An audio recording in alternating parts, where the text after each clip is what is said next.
Hey, my name's Daphne. And I'm Gail. And we're your hosts of That's Disturbing. Now, hopefully this audio isn't too rough. This is our first go at it. We're mother and daughter, and we love all things true crime and spooky and mysteries, and if it makes you stay awake at night, that's our cup of tea, basically. Right, if it raises the hair on the back of your neck and makes you look under the bed, we're in. Yeah, pretty much. So this is our first recording episode. Not sure if this is going to be the first one that we're going to post, but this is our first episode that we're recording. And today we're going to be talking about the true story of Annabelle. So, if you're familiar with the Conjuring universe, you've probably seen the Annabelle movies, have heard about Ed and Lorraine Warren, and we're not going to get so much into the Annabelle movie today, or any of those movies, but what I do want to talk about is the true story, the scary story, the actually, horrifically scary, demonic story behind Annabelle. So, Annabelle, as she's portrayed in the motion picture, is nothing like she is in real life. Annabelle was really a Raggedy Ann doll with red yarn for her hair, which those things, you don't think about it. They look so innocent, right? As a Raggedy Ann doll does look innocent and right. has yarn for hair. Exactly. They just look super innocent. How would you even know that that's demonic? Right. So we have Donna, who is turning 28, and her mom purchased the doll for her at a hobby store in 1970 for her birthday. Donna loved dolls. Okay, all wait. Things dolls. So when you say a hobby store, was it brand new or was it used? I'm not sure. Couldn't find that. Everything it just said was a hobby store. Okay. So I'm assuming probably new, because they were probably newer in the 1970s, right? Oh. Yeah, you weren't around then either. I guess that would have been one thing to look up when Raggedy Ann was created, when she came out. Yeah. So anyway, yeah, the doll was purchased for Donna's birthday. And Donna was a nursing student. Well, some reports said she was a nursing student, and other reports just said that she was a nurse. A nursing student? Why do you do this to me? Now we're going to have to start all over. No, just because I can't English. I can never English. Just let me criticize your verbiage. It's fine. Keep yeah, going. right. I just don't English. It's cool. It's whatever. I'm a little nervous for the first episode, guys. Okay, let's do it. Okay, so she was a nursing student or a nurse, again, conflicting reports. And she lived with her roommate, Angie, who also, conflicting reports, may or may not have been a nursing student or a nurse, but they're somewhere in that field. Wow. So, Donna and Angie, obviously, just thought nothing of it. It's a regular doll. Nothing crazy. They displayed it on their living room couch as decoration to greet their visitors. Okay, hey, wait, can I ask you a question? So her mom bought her the doll and she was 28 years old? She had an obsession with dolls. I think I said that. Okay. That she loved dolls. Okay, but I was just trying to wonder. And now it's my turn to insult your verbiages. So I was wondering if she was 28 when she was given the doll by her mom. Yeah, it was for her 28th birthday. Oh, duh, you said that. I'm sorry. I did say that. Start focusing. It's also 7 o'clock at night, and my mom is an early bird, and so this is real late for her while we're recording this, but I'm a student, so not a nursing student, just a regular student. So this is when we get to record. So, yeah, like I said, they had it displayed on their living room couch as decoration to greet their visitors. And then Donna started coming home, and her bedroom door would be shut with the doll on her bed. And that's super creepy. Yeah, so she didn't know if somebody was playing a practical joke on her, what was happening. But that kept up for a while. That persisted for a little bit. And then they started coming home to her moved about the entire apartment. So not just to Donna's bedroom, but in various locations. And then eventually it picked up a little bit more, and they'd find her with her legs crossed or her arms in different positions than she was last seated in. Oh. Yeah. Real weird. I know. Don't like it. Yeah, super creepy. I would not like that either. Yeah, I feel like that'd be my first sign to, like, burn the doll. Right. Like, that would be out. Get rid of it. Right. ASAP. Right. Burn it. Burn it. Just give it to someone you hate. Yeah. Bye. Bye, fucker. Bye, bitch. Bye-bye, fucker. All right. Anyway. So, yeah, moo about the entire apartment. And then they began finding messages on parchment paper in their house written with crayons. And these messages would say stuff like, help Lou, or help me, help us. And so a couple things that are strange about this. Besides the obvious. They didn't own parchment paper or crayons. Okay. And the doll is writing the notes, maybe? Yeah. Someone's writing the notes. Also super strange. Right. Also really disturbing. Right. Like that's disturbing. Right. Super, super disturbing. Right. So, Lou, again, conflicting reports, was either Angie's boyfriend or one of their friends. So, not really sure which one it is, if he was just a friend or if he was Angie's boyfriend. But he claims from the very jump that he didn't like her. That he did not like Annabelle. He had a dark feeling about the doll. This was before the moving began, the leg crossing, the doors being shut. Like, that was before all of this, right? Mm-hmm. He was like, nope, I don't like this doll. There's something weird about it. Like, he was obviously quite in tune. Right. Before anything even started. Right. Yeah, because he didn't like her. Yeah, well, it's for obvious reasons. Yeah, exactly. So, with all these strange occurrences, obviously, they thought somebody was playing practical joke on them. Right. They didn't know any differently. Right. Well, because for sure you wouldn't be like, oh, the doll is haunted. Oh, the doll is possessed. Like, that wouldn't be my first thought, although... I feel like with all the stuff we watch, it might be mine. It might be, but I guess if you're not in tune or, like, aware of these things. Like, it's not like back then there was mass media and everybody talks about haunted dolls. It was the 70s, right? Yeah, but there is mass media in the 1970s. Not social media. Not social media, but I guess I should know I'm in a history of advertising class. There was definitely mass media. There you go. But, I mean, like, I don't know. I feel like my first thought wouldn't be like the doll's doing it herself. But that being said, either way, I'd be fucking freaked out because I'd be like, either somebody's breaking into our fucking apartment while we're not here and doing this shit, which would be terrifying in and of itself, or it's a fucking doll, which is also terrifying. Yeah, I don't know which I'd be more scared of. Right, so either scenario is not a good one. Right. But since the boyfriend had like an intuition about the doll, or the friend or whatever, I don't know, I think I would be like more inclined to be like, that doll's gotta go. Yeah. Right. Yeah, he didn't like her in the first place. Right. But obviously, since you got this whole story, the doll does not go. The doll does not go. Right. Way to read ahead. How bad. Way to peek at my notes. So, one day, Lou was the only one in the apartment, and then he heard some strange noises in Donna's room, as if there was an intruder this day. And so Lou found no signs of forced entry, but he found Annabelle lying face down on the floor. Oof. And then other versions say, so again, none of these are reportedly, like, you can't find the clear source, like which one's true, which one's not, you know. Right. There's sources on just about everything under the sun regarding this case. Right, I'm sure. And obviously the naysayers as well. Right. So another version says that he was attacked when he woke up from a nap.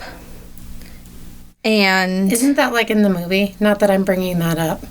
I don't know. I should have watched it for research purposes. No, it's okay. I just feel like I remember that. That's like instead of reading a book, you watch the movie. Right.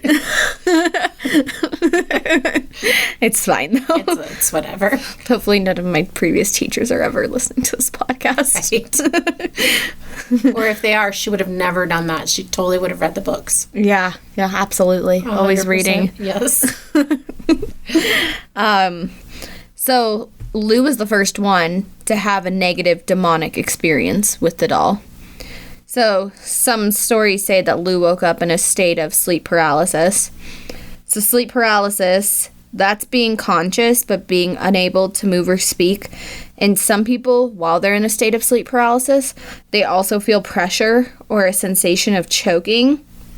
So if it happens while you're falling asleep, that's called predormital sleep paralysis. And if it happens when you're waking up, that's called postdormital sleep paralysis.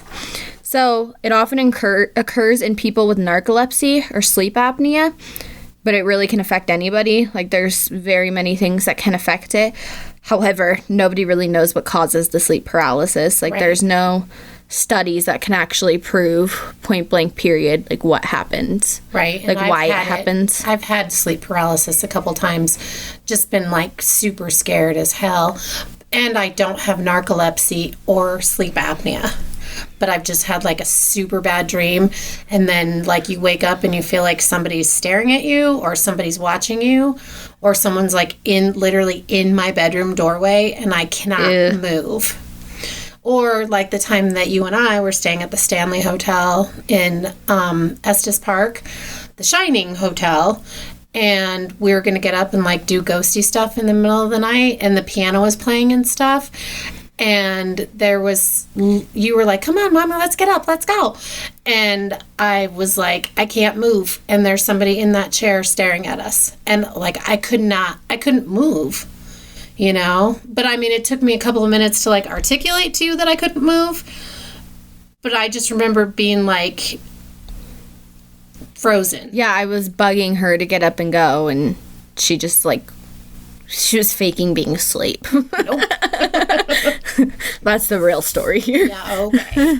No, but that was weird, because then the next day we found out that there was nobody downstairs playing the piano. Right. And the ghost of the first owner, his wife, she likes to play the piano at all hours of the day and night, and it's guarded off, like, it's roped off, like, nobody can get to the piano. Right. And so that's just extra weird and creepy. So any hoodles, back to your story of Annabelle and sleep paralysis. Yeah, so sleep paralysis, it usually lasts a minute or two, and as we've discussed, some people experience really frightening visions. Some people have reported seeing figures in their room, something crawling on the ceiling or on top of them. Again, we don't know if it's caused by hallucinations or some real creepy shit. Right. Sounds creepy. Either way. He saw Annabelle in a state of sleep paralysis. She was started at the foot of his bed. And then, wait, so he was in a state of sleep paralysis, or the doll was? No, he was. Okay.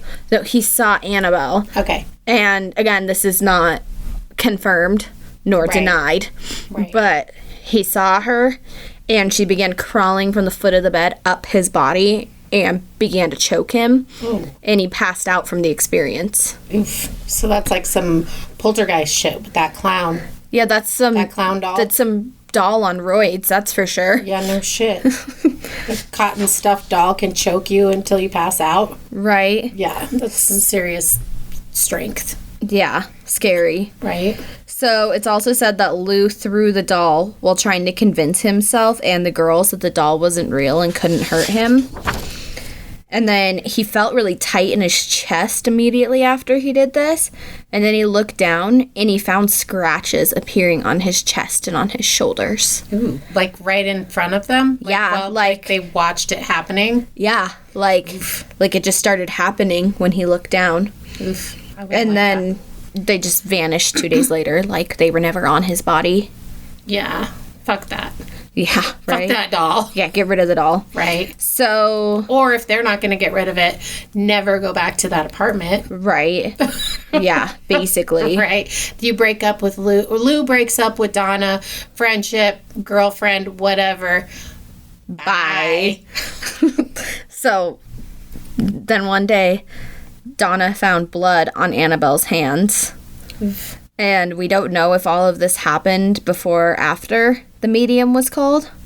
Also, that's part of this, is that somewhere in these events transcends a medium coming to the apartment to do a seance with the girls. Oof. I wouldn't do that. Yeah, no, it sounds pretty bad. Right? Sounds like a terrible idea, right? honestly. I'm like, that would not be my first thought. Again, yeah. Get rid of the doll. Yeah. Would be my first thought. Kick it to the curb. Right? Burn it.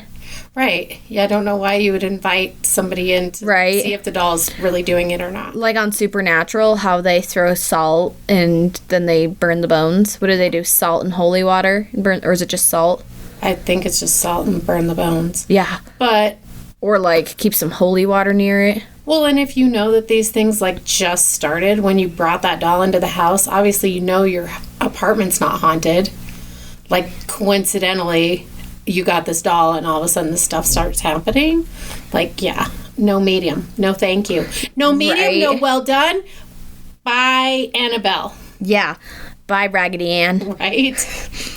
So after conducting the seance, the medium said that there was a spirit inside of the doll of a 7-year-old girl named Annabelle Higgins. So Annabelle shared with the medium that she lived on the property before and had passed away. Her body was actually found when the apartments were being built. Ooh, I don't like that. Yeah, I don't like that either. So theoretically, they could have got rid of that doll and then she would have still been haunting the place. Right. Right? Weird Yeah. that she like waited until she could attach to that doll. So that's really weird. Yeah. And like what year was that? Do you know what year she died? It didn't say. There wasn't reported what year she died. Okay. It just said that they found her on the property, or that, again, this whole conflicting reports thing. I don't know if they actually found this girl's body or if she just told the medium, I died here and they found my body. Or the medium's just making it up. Right. Because some of them are crackheads. Yeah, They right. just take your money. Yeah, that's very true. Right. It's not like anybody would have any way of knowing any differently. Right, exactly. It's not like there was the internet back then. Right. But even still, with the internet today, I don't know if she was a real girl or not. Right. That's fair.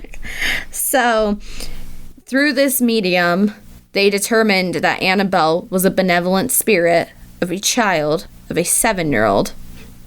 And she just wanted to be cared for and adored. So, she gained the 2 girls' sympathy, and they let her stay in the doll. Oof. Yeah.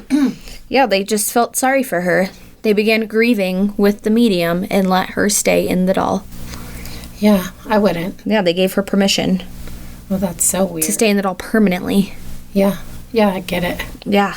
That's weird. Like, why would you do that? Yeah, I don't know. I can't wrap my brain around that. Right? Did they not know about demonic possession in the 70s? Yeah, and like, okay, so say that the Or medium. ghosts. Okay, so say the medium's not full of shit, and she actually is connecting with some kind of spirit. What if it's a super bad spirit and it's not really a little 7-year-old girl named Annabelle, and it's like a bad spirit pretending to be a little 7-year-old girl named Annabelle? Yeah. So all kinds of things where I would not be like, yeah, sure, it's cool, you can stay, it's whatever. Live in my doll, in my apartment. Yeah, no. Fuck No. that. Yeah, fuck that. Pretty much. That's basically it. Fuck that. right. So, after more strange occurrences happening after they told the doll, or told the spirit that she could stay within the doll, they were like, nah, fuck this. And they called a priest, an Episcopal priest, named Father Hegan. So Father Hegan was like, nah, fuck this. Exactly in those words verbatim as Exactly. a priest usually would say. Yeah. Okay. Well, he'd say probably not, but like, Okay. like I don't want to deal with this. Perhaps this should go to a higher level priest than myself. So I'm gonna call in Father Cook to help with this situation. That's probably more along the lines of what was said. Okay, gotcha. But then Father Cook decided to call Ed and Lorraine Warren. Enter the Warrens. Dun dun dun. Dun, dun, dun. So, but then back to Father Cook. He was ordered to perform an exorcism on the apartment. So then, this is according to the Warrens. This is their story. This is the only story that's ever been Corroborated. by like- each other. Right.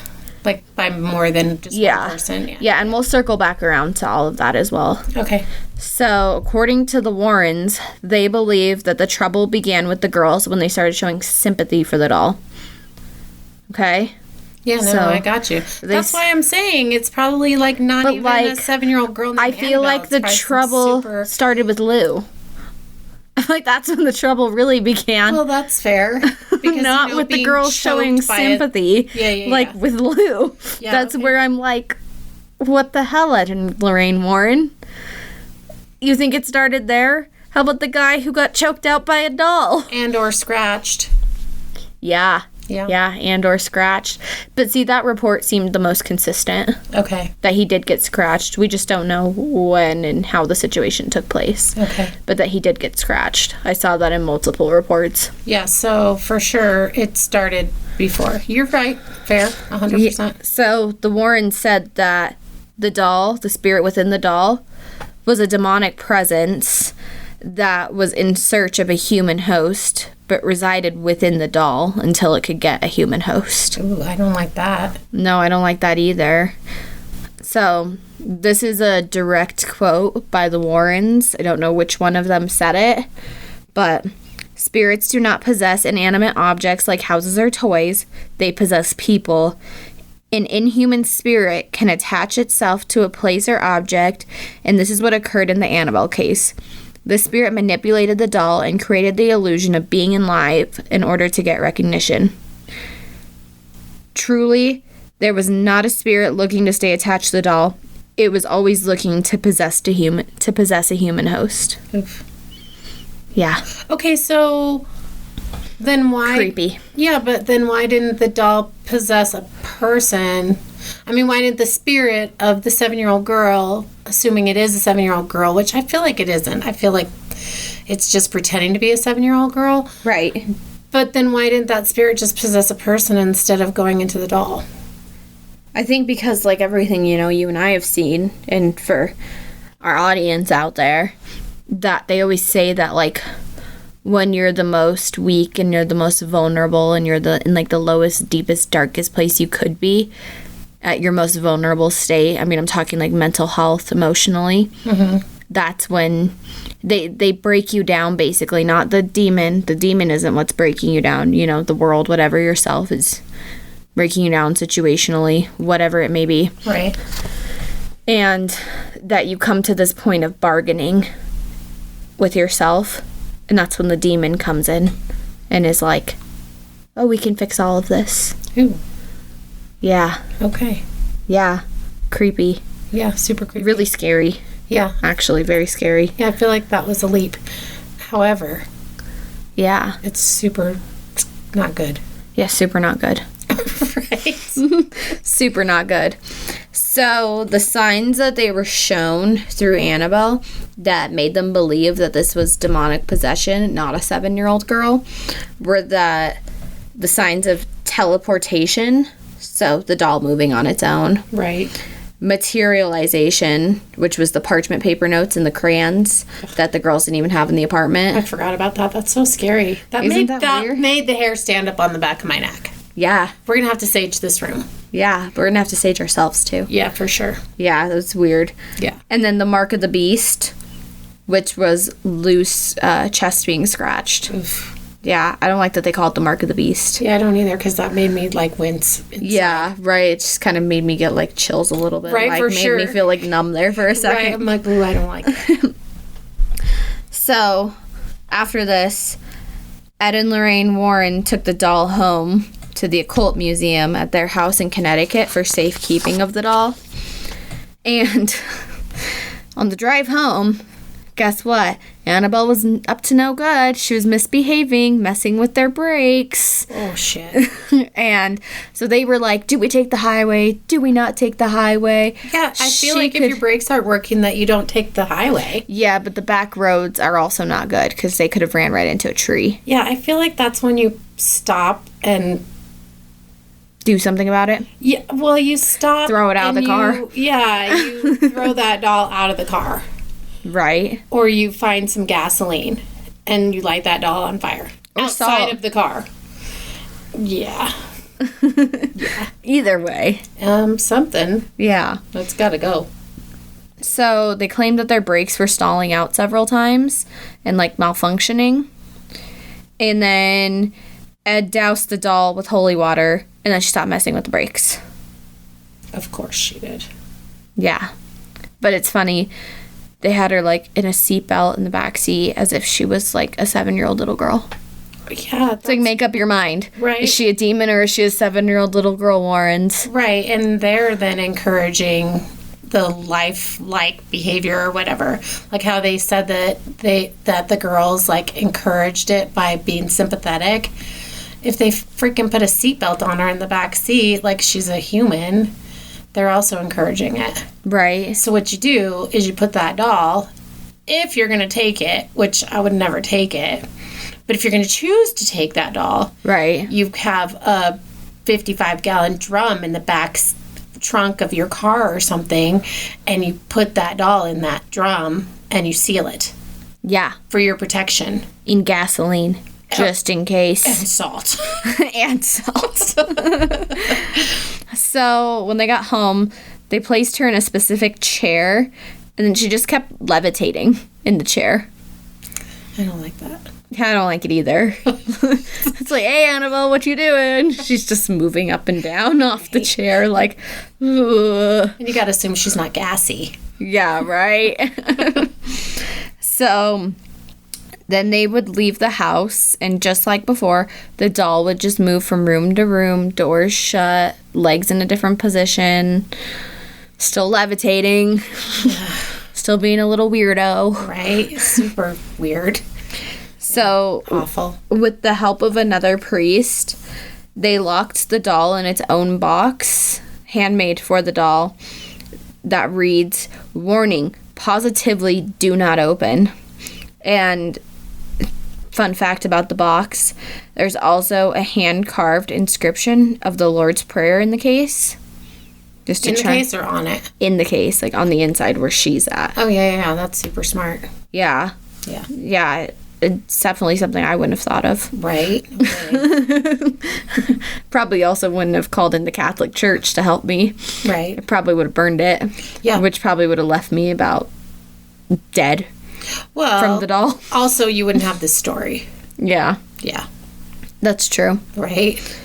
Yeah, so they did that, and then while Ed was still alive, he passed away in the 2000s, the early 2000s, I believe. He would periodically say a prayer, a binding prayer, to make sure that the evil spirit and the doll were always locked and trapped within the cage. Yeah. Yeah.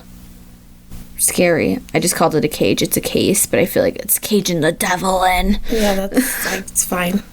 I was picking up what you were putting down. Yeah, right. So, many people mocked the authenticity of Ed and Lorraine's story. And the story about Annabelle being true, that it's a demon within this cute little Raggedy Ann doll, right? Right. So many priests would come to visit and poke fun at the doll and taunt it. And priests would do it? Priests would do it. Why? That's I know, the question. because they don't believe it, but yeah. I mean... Okay. Yeah, I mean, that all of these priests are lucky to have walked away with their lives, considering several of them faced near-death experiences. Yeah, do tell. Yeah. So, one priest in particular said, "You can't do anything. You're nothing but a doll," to Annabelle. And then Ed kicked him out, and Lorraine said, "Get home safely," begged him to give her a buzz when he got home, when he made it home safely. Yeah, well, at this point, he called from the hospital because he nearly died from a car accident. Like, a car was totaled, like another near-death experience. And then he attributed that to Annabelle. Well, yeah, I totally would too. Yeah, I absolutely would too. Like, obviously, he didn't listen to Ed and Lorraine's words. Right. It's like, no matter your depths of believing or not believing, when somebody tells you, don't talk smack to it, I don't know, I just, like, maybe wouldn't talk smack to it. Well, and why would they invite people over to talk smack to it? Like... They have an occult museum. Well, but, okay, so why are priests going to an occult museum? That's the question. Yeah, that is a question. Yeah. Maybe we could get a priest on here for an interview. Probably not, but okay. Probably not. Yeah, you're right. Probably not. But it was just a thought that I was just putting out there. Right. Saving it for later. If any priests are listening and want to get on the show, why are you listening? But hit us up. Yeah, and, like, I don't know, Okay, whatever. Priest heckling a doll. Okay, like a bad comedy show.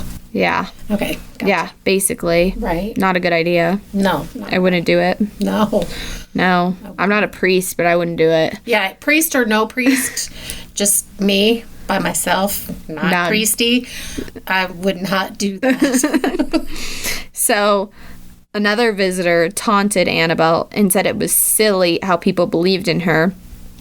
And on his motorcycle ride home with his girlfriend on his back, they crashed into a tree. He died on impact instantly.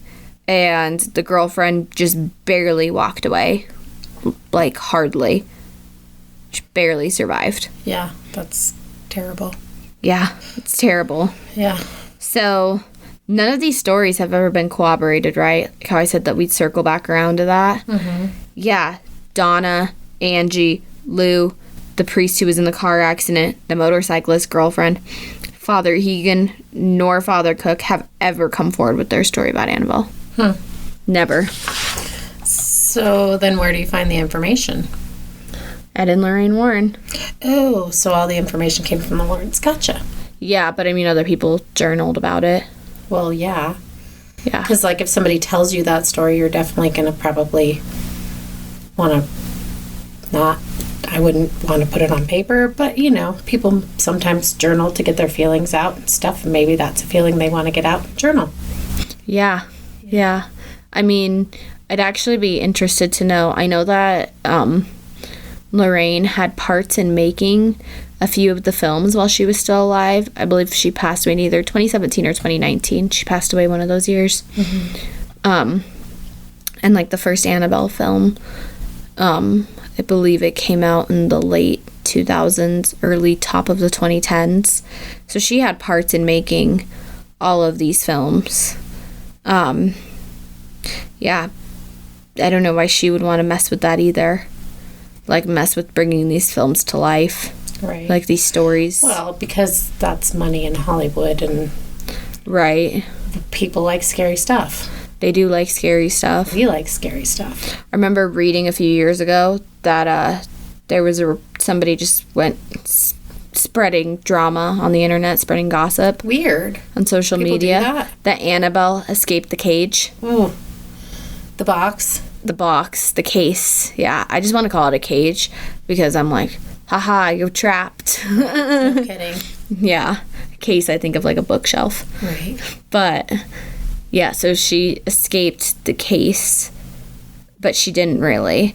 So the Warrens' son-in-law now runs the Occult Museum, and he took a video of himself standing in front of the Annabelle case and was like, put your rumors to bed, put your rumors to sleep. She didn't ever escape. This never happened. You guys are idiots. She's not getting out of here. Right. No worries, even though half of you don't believe. Right. Do you have to recharge it? Like, recharge the prayer, recharge the... Oh, I'm sure that's what they were saying. The binding spell or whatever? That Ed used to do it periodically. Say the binding prayer. Oh, yeah. Okay, gotcha.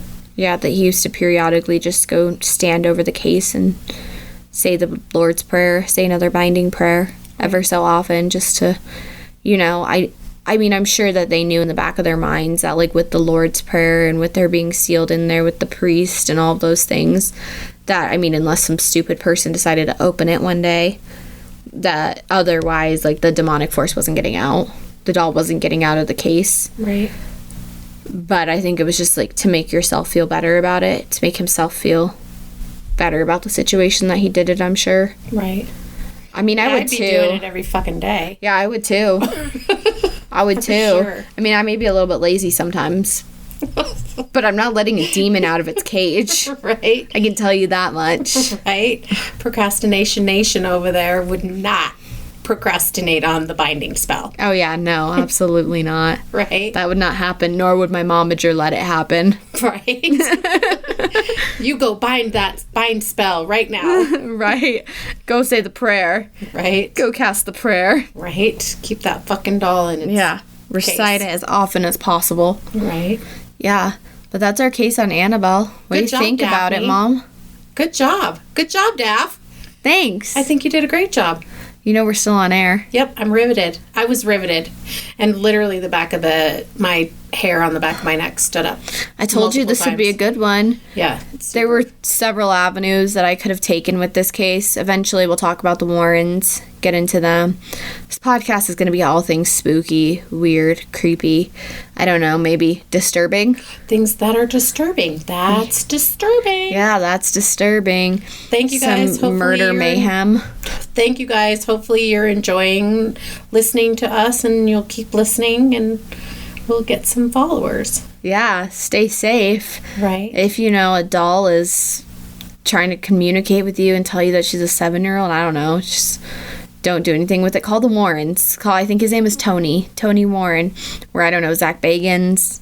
There's all kinds of people out there like that now that will take that off your hands and then display it for money. Right. That's fair. Come see this haunted Raggedy Ann doll. Right. Let's make for a the profit. low price of $29.95. Right. Some P.T. Barnum kind of stuff. Right. But all right. Thanks, you guys. Follow us. We do have a Gmail already. It's that'sdisturbingpodcast@gmail.com. Website, Instagram, Twitter, all the socials, all to come one day. But, this is episode 1, so keep you posted. Right. We're working on it. All right, y'all. Peace in the Middle East. Stay safe out there.